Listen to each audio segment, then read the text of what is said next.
Bimbingan dan perkongsian secara terus dengan konsep yang lebih santai daripada mentor bertaraf C-suite menerusi Leaders on the Walk yang dianjurkan Experian Malaysia membuka peluang dan ruang kepada belia untuk mendapatkan hala tuju yang lebih jelas bagi kerjaya mereka. Pengurus besar dan pengarah sumber manusia Experian Malaysia, Chua Chai Ping berkata, konsep tersebut menawarkan kelainan bagi memberi pendekatan yang lebih segar dengan menggabungkan aktiviti riadah bersama-sama.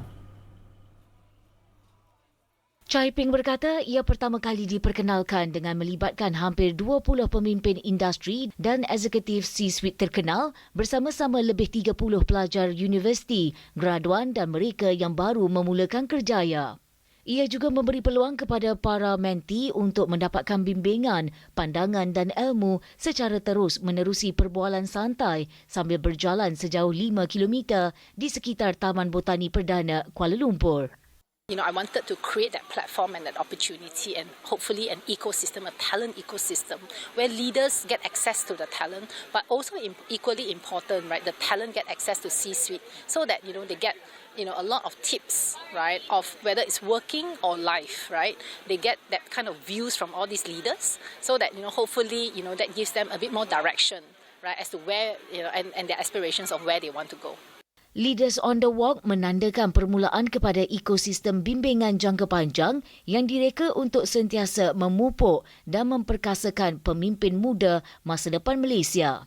Sokongan G2 daripada syarikat korporat besar dan institusi akademik juga membuktikan komitmen bersama dalam melahirkan graduan yang bersedia untuk mendepani masa depan yang lebih mencabar.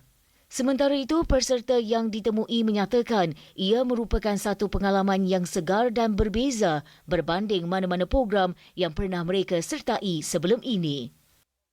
I had so much fun learning from our mentor. As we were walking, he's sharing his life experiences. It was brilliant, and all of us got that from this event. Most of the time in serious settings, you're too busy being formal and like networking and stuff. Here, like, we really get to listen to their childhood experience, their working experience.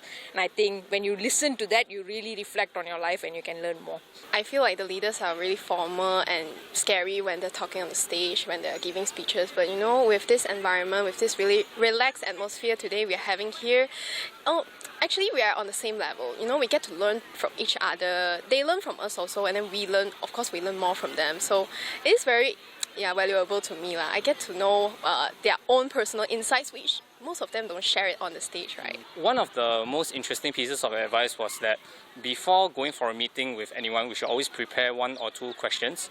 And I think the reason for that is because as humans, right, like you and me, we all crave some kind of human connection with other people. And the best way to make a quick connection with someone else is to ask them good questions.